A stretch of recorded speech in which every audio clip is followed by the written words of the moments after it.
So long as you are trying to make progress, you will go up. But up always implies down. So while you are trying to get better and better and better, that means that when you get to the best, you can only go on to the worst. And so you go round and round and round, ever chasing the illusion that there is something outside yourself, outside your here and now, to be attained that will make things better. And the thing is to recover from that illusion. So a Buddha means somebody who has woken up and discovered that running around this thing may be fun, and it may be good to run around, but if you think you're going to get something out of it, you're under illusion, because you're forever the donkey with the carrot suspended from his own halter. Now then, it goes on to say that there's only one place, one point in this wheel from which you can become a Buddha, and that's here. The Devas are too happy to become Buddhas, or to worry about becoming a Buddha. The Narakas are too miserable, the Asuras are too angry, the animals are too dumb, and the Pretas too frustrated. Only in the middle position, the position of man, which is, you could say, the equal position, the position of sufficient equanimity to begin to think about getting off this rat race, only from there, you see, can you become a Buddha. So the position of a Buddha may be represented either as not on the wheel at all or as right in the middle of it. It makes no difference. And so he is just as, in a way, the axle point, the still point of the turning world, as to use T.S. Eliot's phrase, is the unmoved center, the unmoved mover, the primum mobile, the axle tree of the world. All thought the navel, that's why yogis are said to contemplate their navel. The navel isn't on their tummy, it's this place, the navel of the world. So that's the scheme of cosmology, of ancient Indian cosmology in which Buddhism arises. So you see, therefore, a Buddha is one who awakens from the illusion of samsara.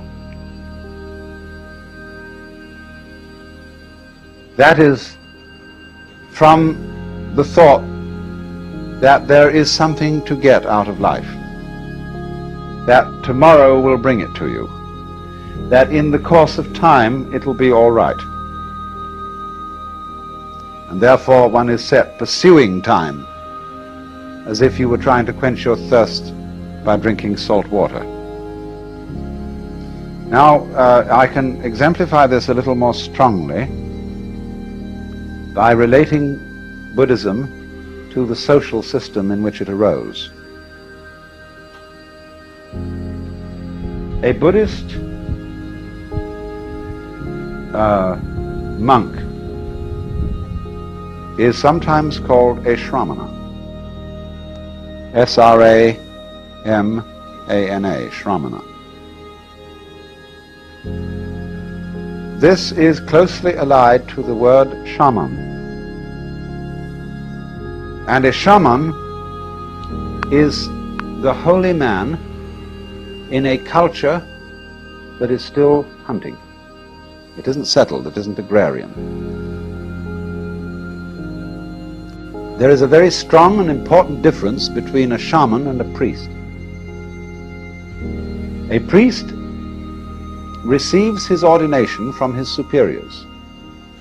He receives something from a tradition which is handed down. A shaman doesn't.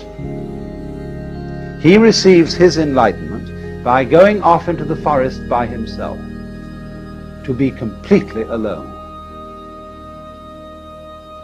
A shaman is a man, in other words, who has undergone solitariness. He's gone away into the forest to find out who he really is, because it's very difficult to find that out while you're with other people. And the reason is that other people are busy all the time telling you who you are, in many, many ways, by the laws they impose on you, by the behavior ruts they set on you, by the things they tell you, by the fact that they always call you by your name, and by the fact that when you live among people you have to be in a state of ceaseless chatter. But if you want to find out who you are before your father and mother conceived you, who you really are, you almost have to go off by yourself. Go into the forest and stop talking, even stop thinking words, and be absolutely alone. Listen to the great silences. And then, if you're lucky, you recover from the illusion that you're just little me, the so-and-so, and you attain the state of nirvana, which means the blown-out state,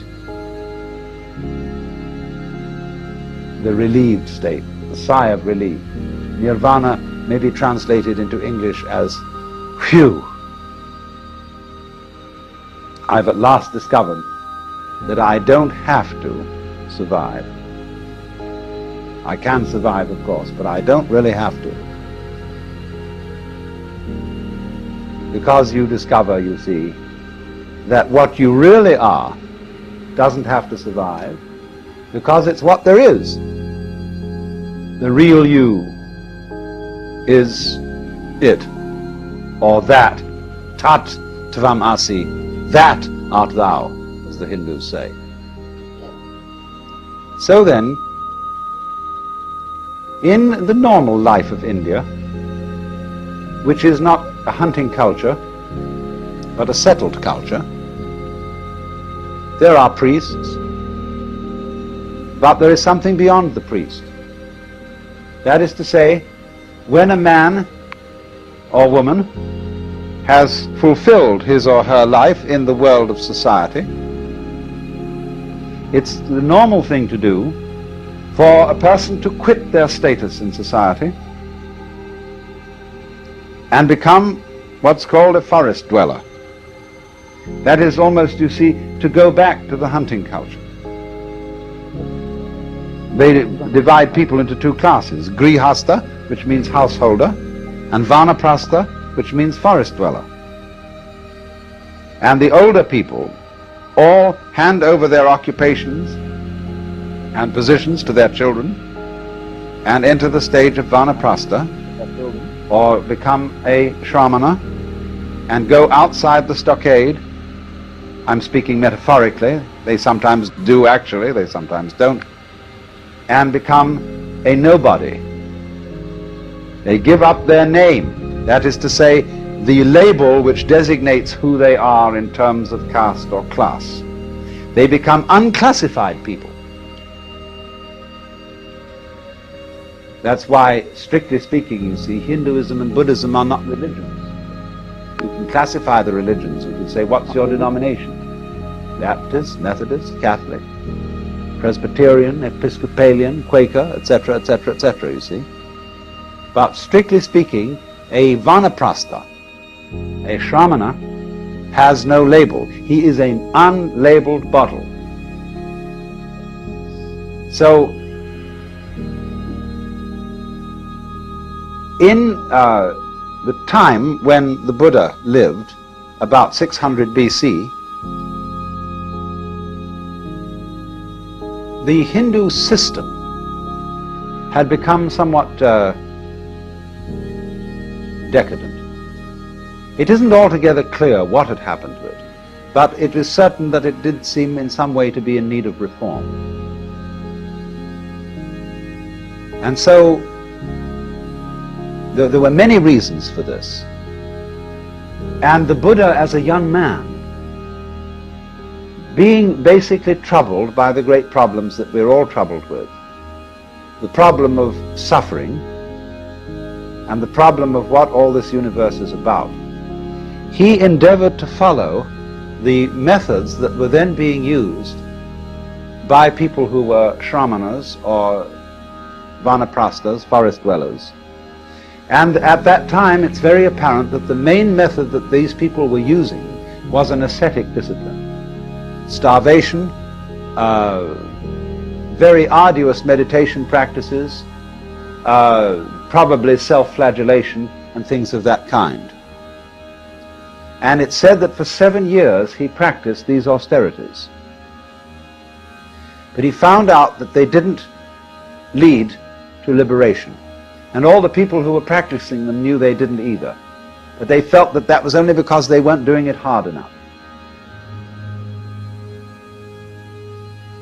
And so he propounded instead the middle way. The way that led to liberation from the rat race that I've drawn here, neither through austerities nor through pleasure-seeking. See, these are the two ways, the two paths. The people who say the whole point of life is to enjoy it, to get the most out of it, you see. And the other people who tried that, and then they found it was sour grapes or something, you know, or they burned their fingers in the pursuit of pleasure. The girl that was so beautiful eventually fell apart, or just turned into a shrew, and whatever it was. And so they said, instead, let us torment ourselves. A lot of people enjoy this, or get something special out of it. I was in Mexico this summer, and what I went there for was to study Mexican Catholicism, where they make a great cult of suffering. And I was very puzzled about this and wanted to understand it. And everywhere, you know, they have these ghastly, tormented Christs, all drooling with blood, hanging on crosses in very contorted positions. And I realized there are certain people who find that the sitting on the tip of a spike is the realest place in the world. Because when you're on the tip of a spike, you know you're there.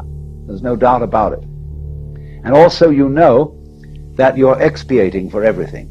This, somehow by sitting on the spike, you are paying for your guilt. And so long as you hurt, you're all right. See? So these shramanas were doing something of the same kind. And the Buddha became enlightened, became a Buddha. He woke up at the moment when he gave up that kind of quest, the moment he gave up, as we should say, trying to take the kingdom of heaven by storm.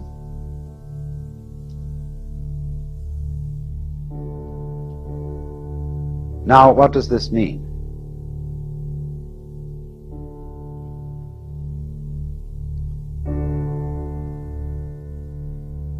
It means that in his time, the way of liberation had become competitive, which meant it was on the wrong track. There are a lot of people who, we call it the holier-than-thou attitude, but we find it today with some objectionable Westerners who go over to Japan to study Zen Buddhism and then come home and brag about the great disciplines they've undergone and say, I sat with my legs crossed in one position for 10 hours as distinct from somebody else who only sat for 5. And always there's this tendency, you know, to have a marathon and be in a competition with others or with oneself about these things. But the moment you do that, you're back on the wheel. The best thing you can get by asceticism is to get up to the Deva world. You can't get anywhere else by it. You may get down to the Naraka world by asceticism too. Read the story Thais by Anatole France. So he found, you see, that the real path, the middle way, the meaning of the middle way is that it's the path that can't be followed. Because to get you onto the middle way, I have to get into a dialogue with you, you see, and you say to me, because after all it's always the student that raises the problem, not the teacher. You say, well, now what's the right thing to do? I say back to you, why are you looking for the right thing to do? And then you have to consider your situation, where you are. And you say, well, I'm looking for the right thing to do because I feel that I'm in the wrong situation. I don't have peace of mind. Why do you want peace of mind? Because my mind is disturbed. Then in other words, you as a disturbed mind are trying to find peace of mind. Your quest for peace of mind is the same thing as having a disturbed mind. Now if you don't have a disturbed mind, you won't ask for peace of mind. Well, how can I quiet my mind? Why are you asking to quiet your mind? Because it's disturbed. You see where you are? So in this way, by this dialogue, the guru, the teacher, brings a person back to center.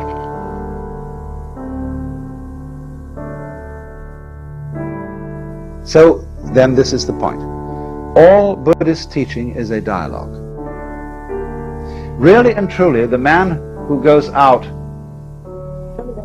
and leaves society and becomes a monk is a little bit too much. Buddhism involves this act as a preliminary gesture. But what it comes to, in the end, is the position of what's called a bodhisattva. A bodhisattva means somebody who went out of society, or we should say gave up the world in some way, took on the robe, took on the discipline. He found what he was looking for, but his finding it was absolutely simultaneous with his coming back into society. And he's called a bodhisattva, as distinct from a pratyeka Buddha, which means a private Buddha, one who goes out and doesn't come back. And the bodhisattva is considered as having a superior attainment, a superior insight.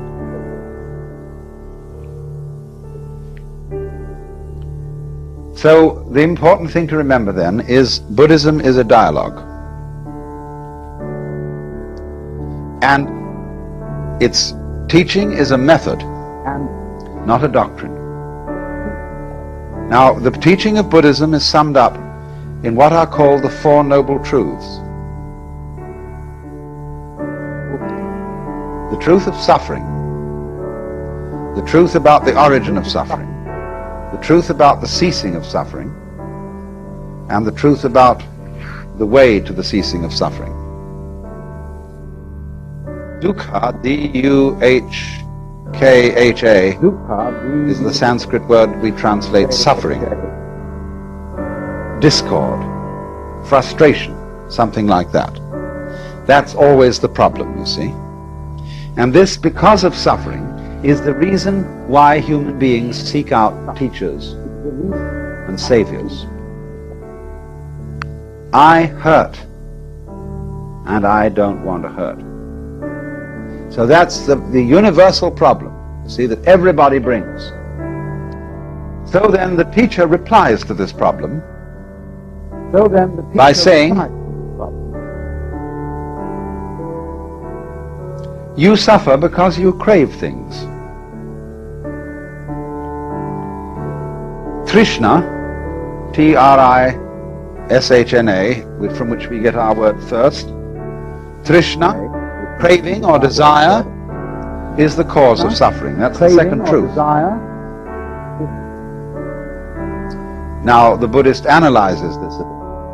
He says, the world is dukkha. He says, it's full of frustration, and it's also characterized by impermanence, anitya, and by non-entityness, anatman. That means that no thing exists independently. Everything is a thing only in relation to everything else. Therefore there are no separate things, no real selves or souls or egos. And trying to cling to the world, which is necessarily changing, trying to have a separate self and to protect it, all these things are trishna. They are the cause of dukkha. So the teacher, having said this, then the student comes back and says, well, how do I get rid of trishna? If trishna, desire, is the cause of suffering, couldn't I get rid of desire so as not to suffer? And the teacher says, well, you try. And this then is the first part of the discipline, to try not to desire, to calm your mind, to practice centering, to practice getting rid of all what they call klesha, K-L-E-S-A, disturbing thoughts, distractions, evil passions, immoderate appetites, and come to upeksha, or equanimity of mind. And so the student practices that. And this is a very difficult and arduous discipline. And all the time he sees the teacher watching him with a slightly sour expression on his face. And he knows, of course, or thinks he knows, that the teacher is fully aware of his inmost thoughts. Because, you know, it's the Indian way. They go to meeting with the teacher, and the teacher sits under a tree and smokes a cigarette or a pipe or something, and all the students sit around cross-legged, and they meditate. Sometimes the teacher meditates, and they can see him occasionally looking at them like this, you know. And they think, uh-oh, the teacher knows what I'm thinking, because he has the power of infinite vision, you see, and all-seeingness. And this bugs them completely. Because, you see, you remember how it was in school when you were trying to do something and the teacher walked around and looked over your shoulder? It puts you off completely. And so the Hindu teacher or the Buddhist teacher deliberately puts his students off. And finally he raises in their minds an insoluble problem. That if you are trying to stop desire so that you will not suffer, aren't you still desiring to stop desire? Or the students may very well find that out for themselves. And they say to the teacher, but how are we to stop desire when we are desiring to stop desire?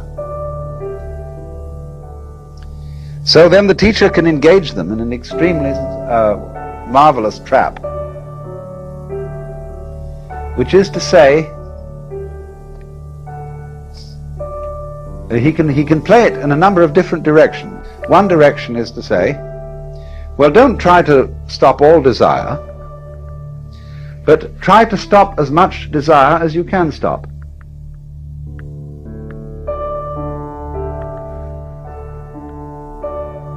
You see where this is going to go.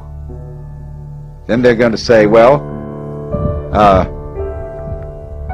I'm a little excessive about desiring to stop desire. Well, if you're naturally excessive about it, he says, try to be as slightly excessive as you can. You see? Now, do you see what's leading here? If you follow that course, you are being brought to center in the same way as I demonstrated before. You're being brought to yourself, to accept yourself as you are here and now, totally. But you can't do that directly, because if you try to accept yourself, you will always find that in yourself there is a spirit of the non-acceptance of things, and you have to accept that. So the teacher would say, don't try to accept yourself more than you can accept yourself. Accept yourself as much as you can accept yourself. Because then, you see, you are also accepting the part of you that doesn't accept. Or he may try on another tack. He may say, all right, now, if you've seen that it's that desiring not to desire is simply another form of desire. You're trying, for example, to get rid of your sensuous appetites. You are going to give up booze and women and pâté de foie gras or whatever it may be. And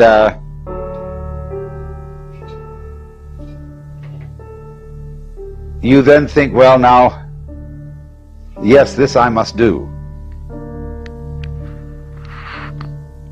And eventually you find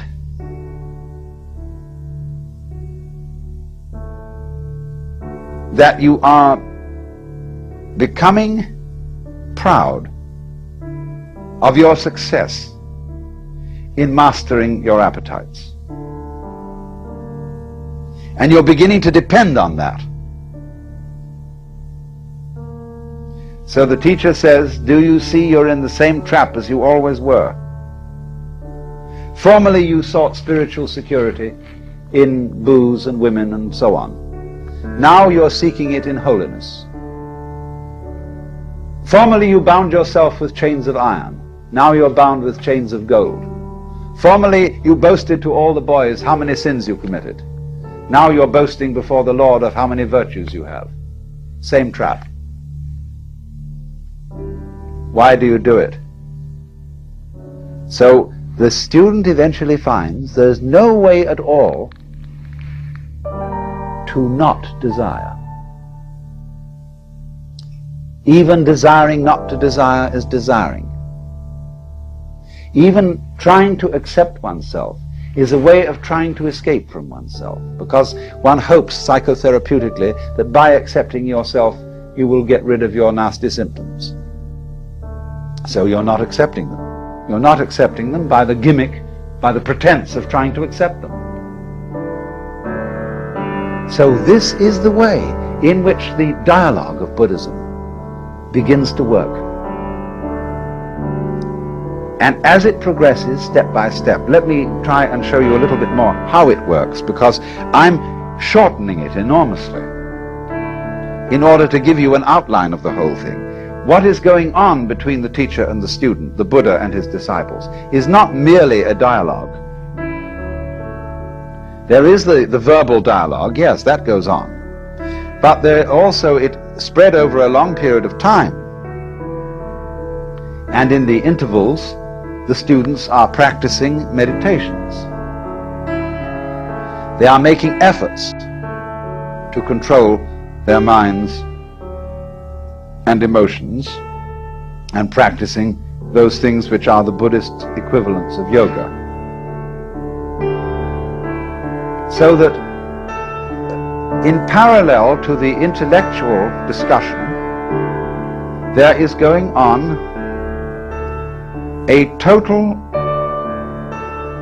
devotion of one's whole being to a quest, morning, noon, and night. And so you see this works up a very considerable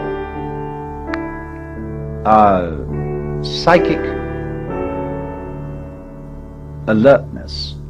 It makes the student put a very considerable psychic investment in the task.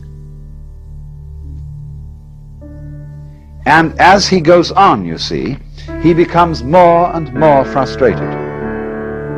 Because as the trap closes, and he finds that it's impossible to do the right thing, because the right thing is always done for the wrong reason. When the wrong man uses the right means work in the wrong way. You see?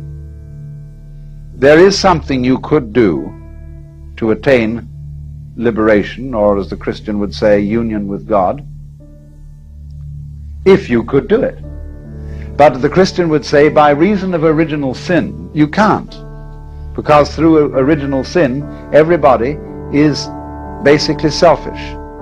And you can't be unselfish for a selfish reason. But you have only selfish reasons. So, to him that hath shall be given. But of course he doesn't need it. From him that hath not shall be taken away even that which he hath. Poor fellow, what is he to do? So you see, in this way, the teacher closes a trap on the student, where he finds himself completely impotent. Not only can he not do anything that will bring about his salvation, he is also unable not to do anything. One might say, you must do nothing. You must be completely passive. But you can't do that, because the moment you try to be passive, you're doing something. So you get into the state which they call in Zen Buddhism a mosquito biting an iron bull, or as we would say in our Western idiom, the state when the irresistible force meets the immovable object, where something must be done, but simply cannot be done. And in this state of maximum frustration, there is an opportunity to understand the situation. To understand that the meaning of the state, I cannot do, I cannot not do. The meaning of this state is that the separate I which you thought yourself to be is an illusion. That's why it cannot do and why it cannot not do. You see, what is our I, our ego? Sometime in the development of man, maybe 3, 4, 5,000 years ago, we developed self-consciousness in a peculiar way. We began to realize that by directed thought, we could control our environment. And then it was, you see, that we had a sense of responsibility.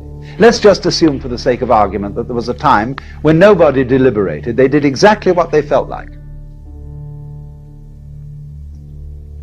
When you were hungry, you ate. When you were thirsty, you drank. When you were angry, you hit something. When you were happy, you danced. But you never stopped to think what was the right thing to do. You just trusted your intuition, your instincts, your unconscious, or whatever it might be called. Well, that was great, because nobody worried. Nobody had any problems when it was like that. See, a baby is in the same situation today.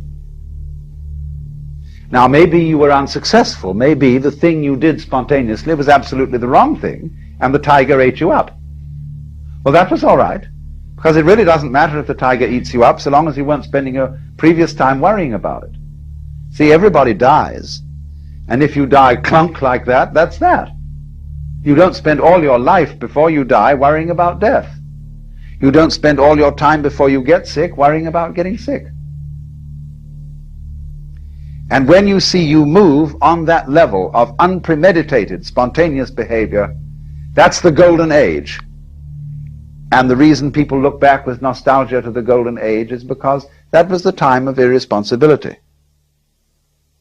But when people began to see that they could provide for the future, and that they could look after things and take care and direct everything, immediately anxiety came into the world. See, that was the fall of man. Because then, the moment you start doing that, you begin to think, now, having thought this question through, and decided that such and such is the right thing to do, have I thought it over carefully enough? Now, that's a real bugaboo of a question. You know, you go out of the house and you wonder, did I turn off the gas stove? I think I did, but on the other hand, I'm not quite sure. Let's go back and see. So having gone about 5 blocks, you walk back. Yes, you did turn it off. So you go out again. You wonder again. Now, I wonder if I really looked, or whether I was so keen on finding out that I did turn it off that some sort of wishful thinking perverted my consciousness, and whether I hadn't better check that I really did look properly. You see? Well, this way you never get away. You're trapped. So this, you see, is the problem of all self-conscious beings. They feel responsibility, then they feel responsible for being responsible, and responsible for being responsible for being responsible, and there's no end to it.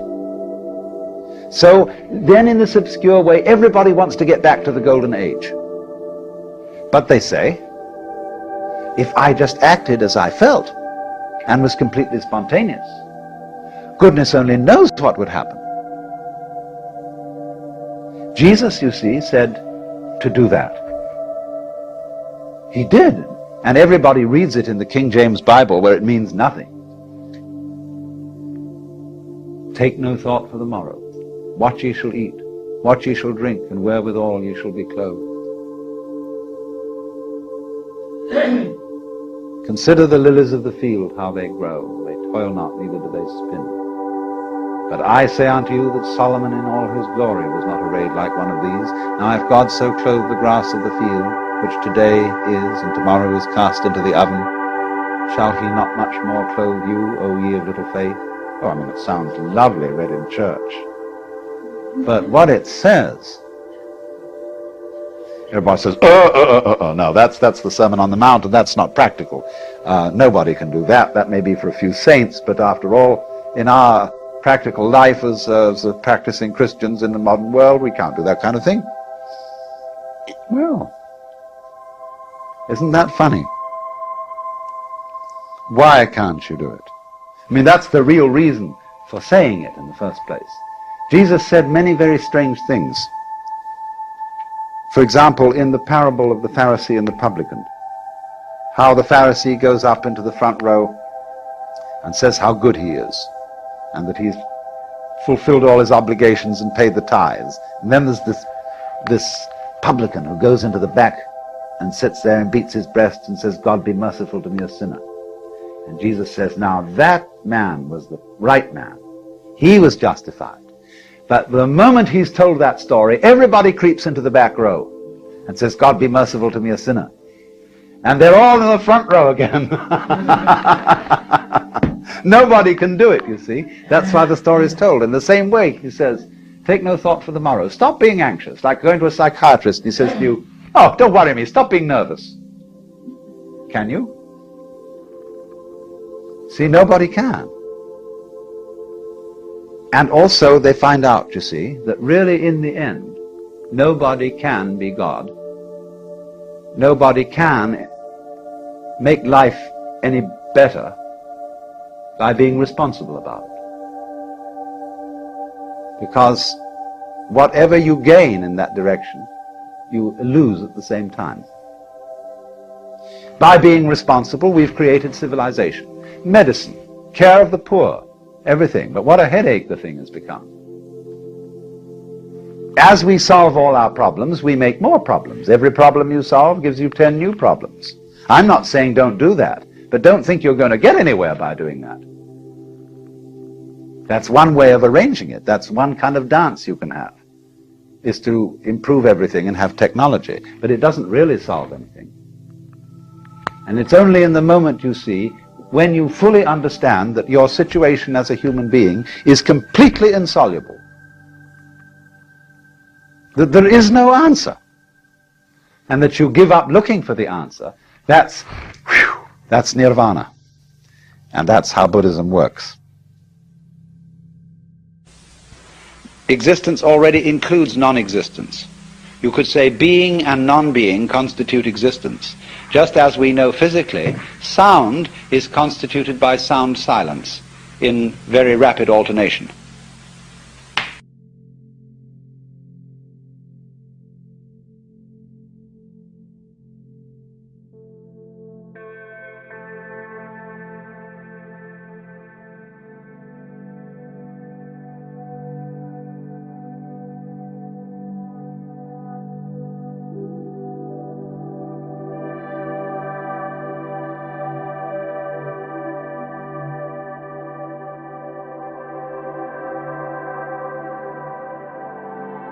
Beneficence and rascality, of reason and passion. And if human beings didn't have those two sides, they would be less than human. Man is in a certain sense redeemed by his passions, redeemed by being something of a rascal. Because if he weren't, he would be like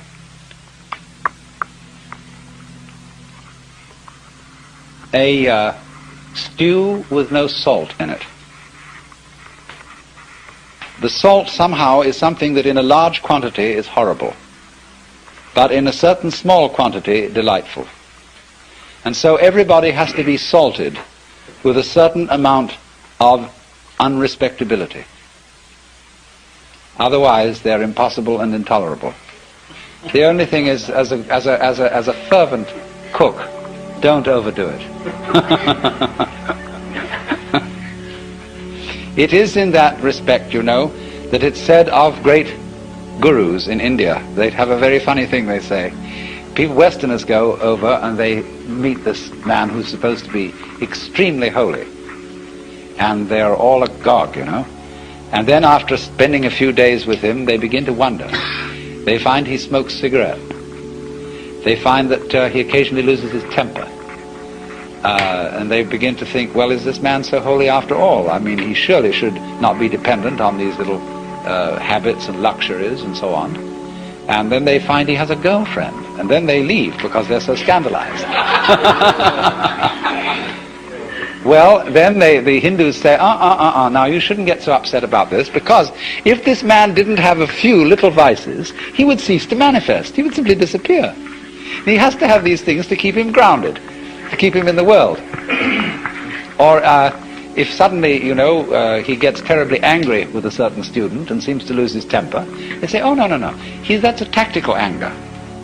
That he did on purpose to wake you up to something. It was for your own development and for your own good. He didn't really feel angry at all.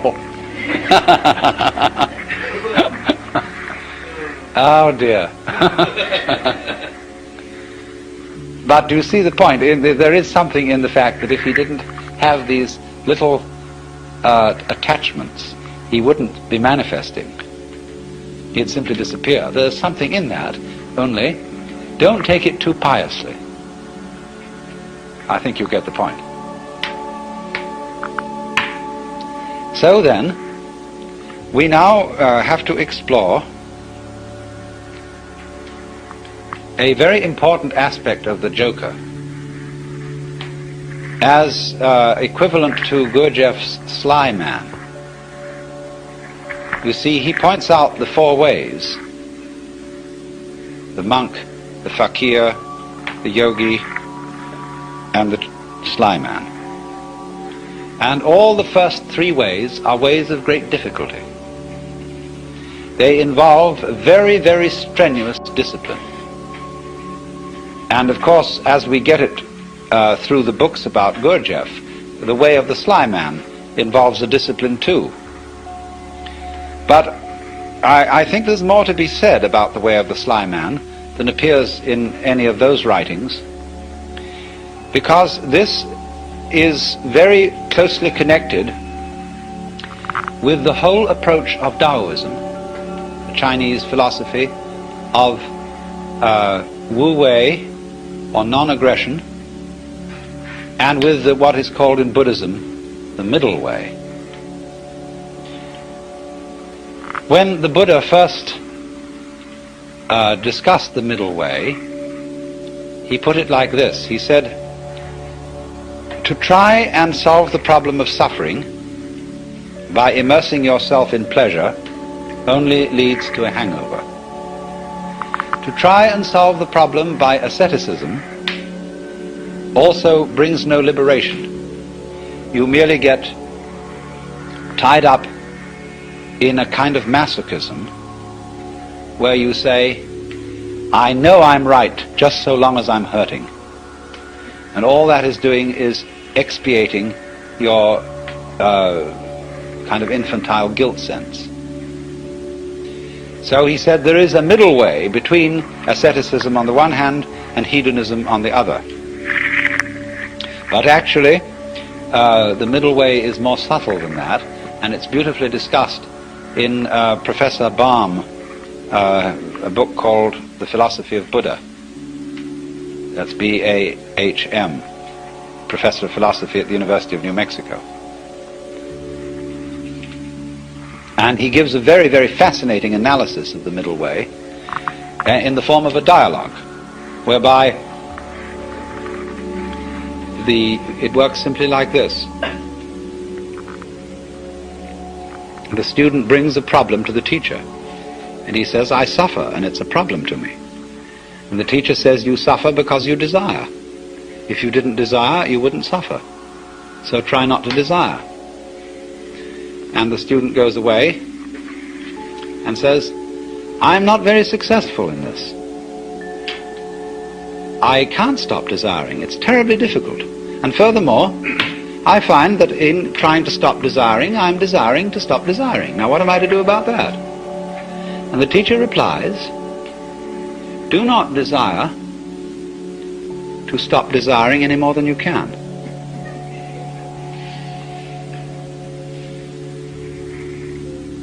And so the student goes away and practices that. But he comes back to the teacher and said, I still find myself desiring excessively to stop desiring, and it doesn't work. So the teacher says, do not desire too much, not to desire, to stop desiring. Now, do you see what's happening?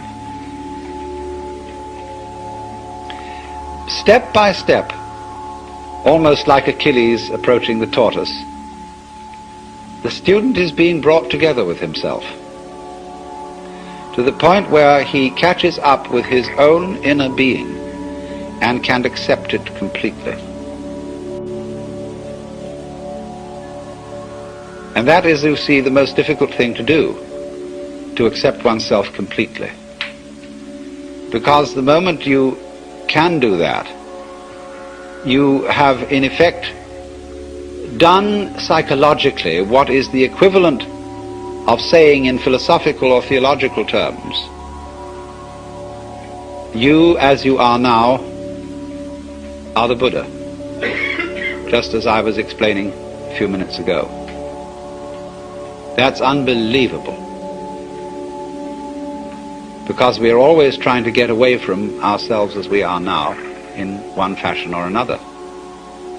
And it's only we will only stop doing that through a series of experiments in which we try resolutely to get away from ourselves as we are.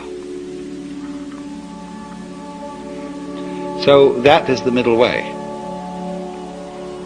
But ordinarily in these other ways, the way of the yogi, the fakir, and the monk, the individual makes a big thing out of the work of liberation, and especially likes the kind of teacher who will put him through the most severe paces. It's interesting how there arise from time to time schools in the West where someone comes along offering, people say, look,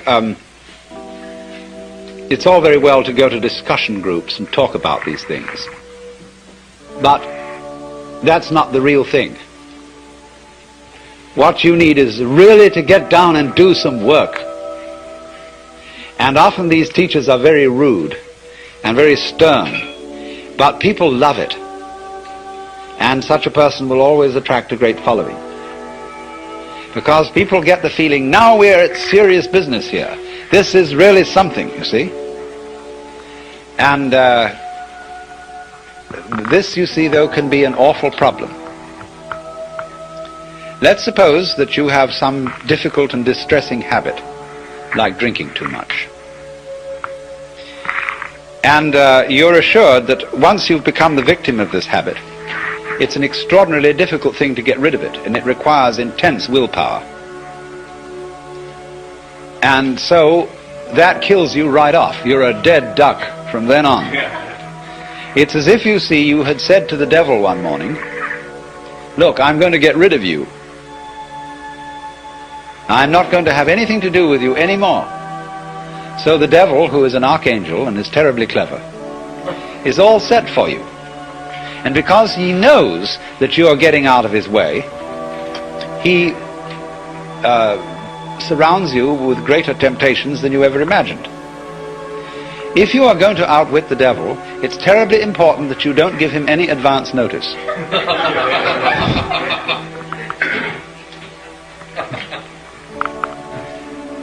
And this is where the work of the sly man comes in. Put it in other terms, in Hindu or Buddhist terms, in the popular terms of popular Hinduism and Buddhism. Liberation is getting out of the toils of karma. It's like this. During your many past lives, you've done all kinds of deeds, good and bad, and you are reaping the consequences of these deeds today. And also today you're setting up future consequences. Now, before you can be liberated, you've got to pay off your karmic debts. And so the moment you set your foot on the path of liberation, you are apt to find that all your karmic creditors will come to your door. And that's why it's often said that people who start out on a serious work of yoga suddenly get sick and lose their money and their best friends drop dead and all kinds of ghastly things happen. That's because, you see, they served notice that they were going to do this. And so all the creditors came around. If you're going to leave town and you owe lots of money, you know, you mustn't announce that you're leaving or give a farewell party to your friends, because the grocer will find out. So the art of the sly man is to make no contest, but simply to leave without one word.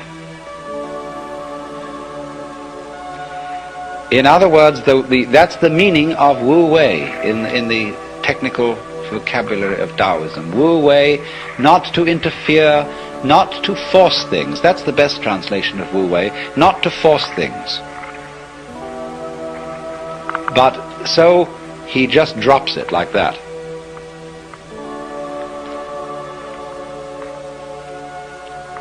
But you're in this respect, you see, you're your own worst enemy. Because even if you serve notice privately on yourself that suddenly you're going to drop it all, already the devil knows. Because who do you think the devil is?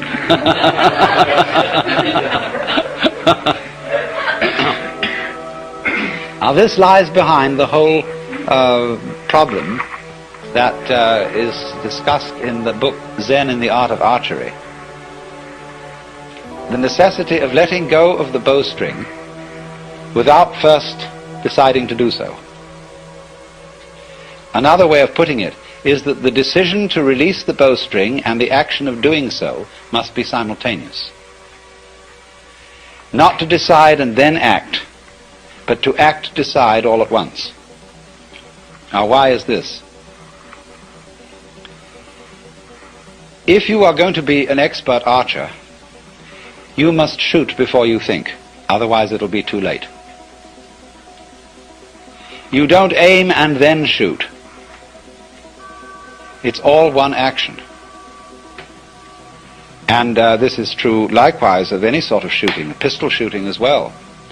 That if you aim, if you decide and then fire, you're apt to do things like pulling the trigger instead of squeezing. All kinds of wrong things are done. And you're always a moment too late if you decide first. You have to act and decide simultaneously. So what does that do, you see? That puts up a very curious problem, which in its own turn becomes a bind. To try and act quickly enough so that you overtake the preliminary decision. To try not to decide first. And that is an impossible problem.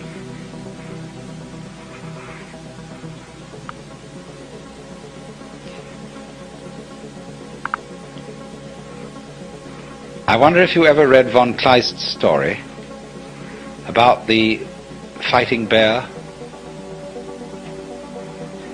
This is included in Nancy Wilson Ross's book, The World of Zen, as a kind of Western Zen. It's a story about a man who has a fight with a circus bear.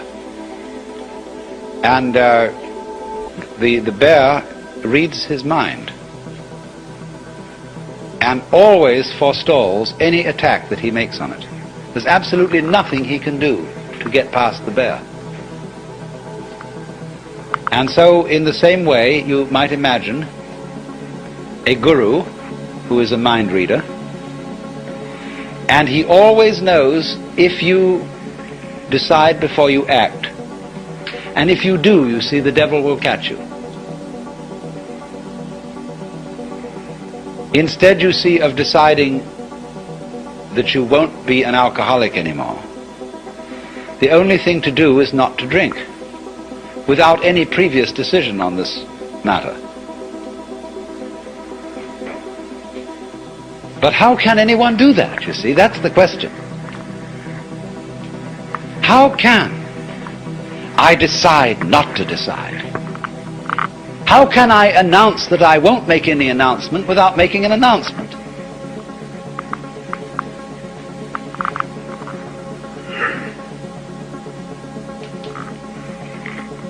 You see, there is no way out of that bind. Try as you may, you go on and on and on, trying, as Herrigal did, to release the bowstring without thinking first to release it. But then, strangely enough, one day the thing happened. He did it.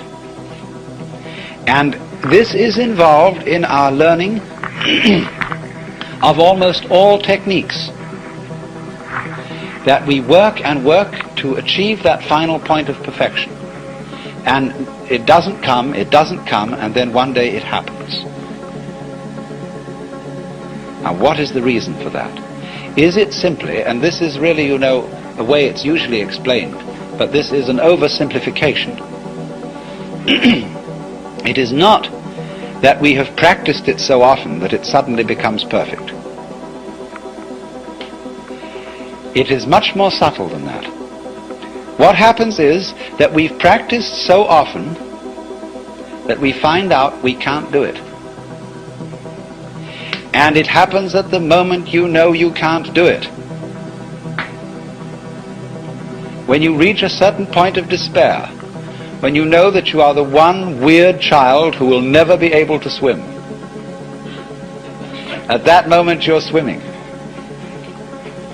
Because the desperation and the total inability to do it at all has brought you to a point which we might call don't care. You stop trying, you stop not trying to get it that way. You just have arrived at the insight that your decision, your will, doesn't have any part in the thing at all. And that's what you needed to know. You've overcome, you see, the illusion of having a separate ego.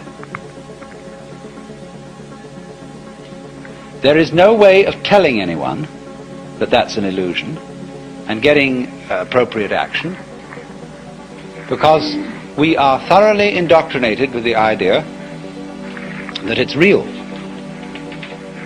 And if I say, well, I'm going to get rid of my ego, that's what the Taoists call beating a drum in search of a fugitive. He hears you coming.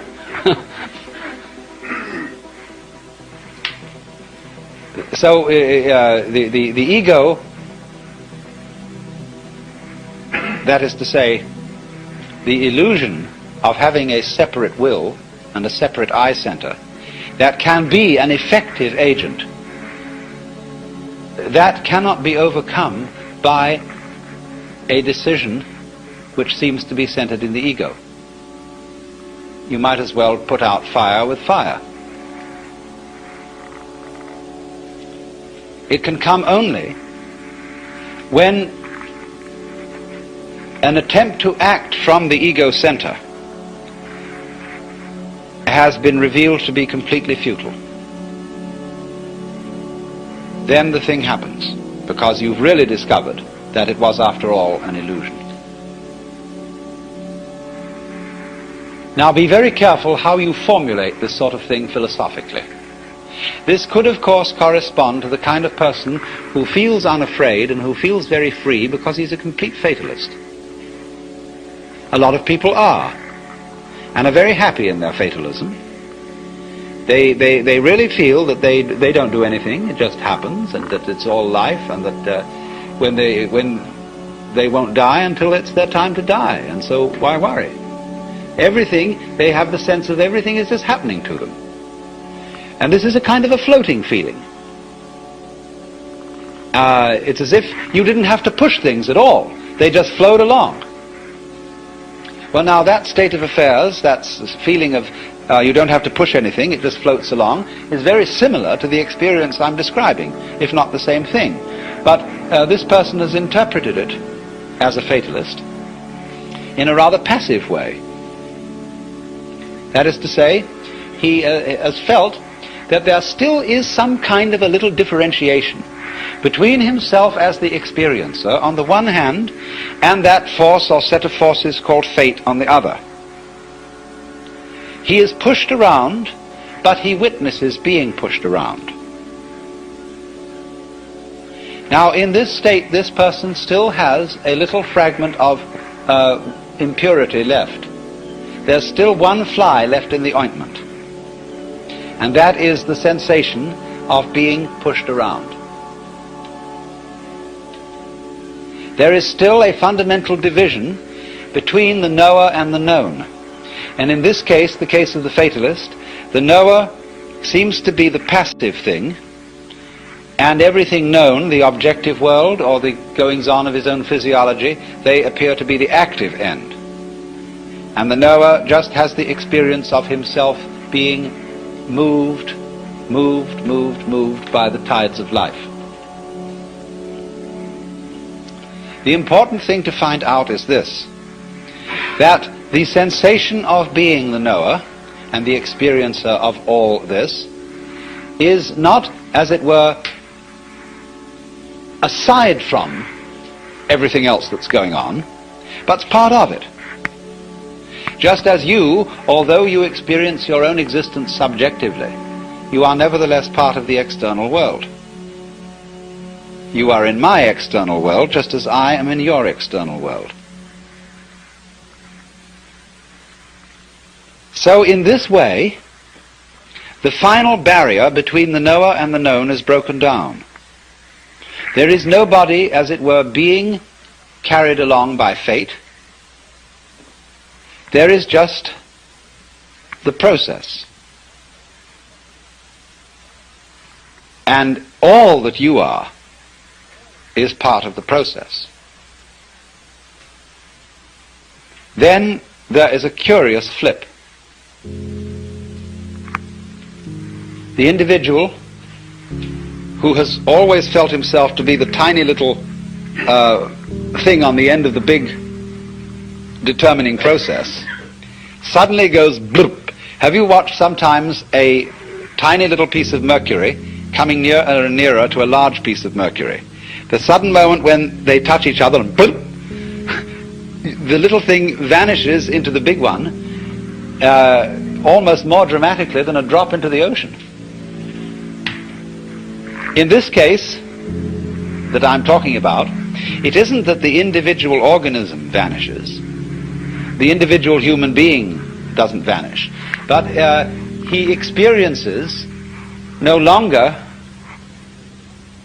a passive relationship to the world.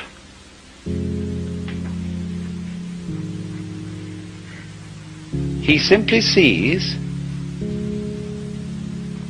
that all that he is and all that he ever was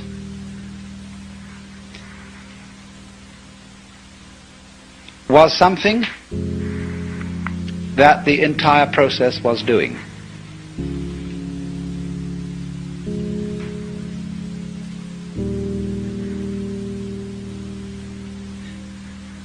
At the time, in other words, when he felt himself to be separate, he sees that that is in a certain way just what he should have felt, because that was what the process was doing in him, in exactly the same way that it was giving him brown or blue eyes or blonde or brunette hair.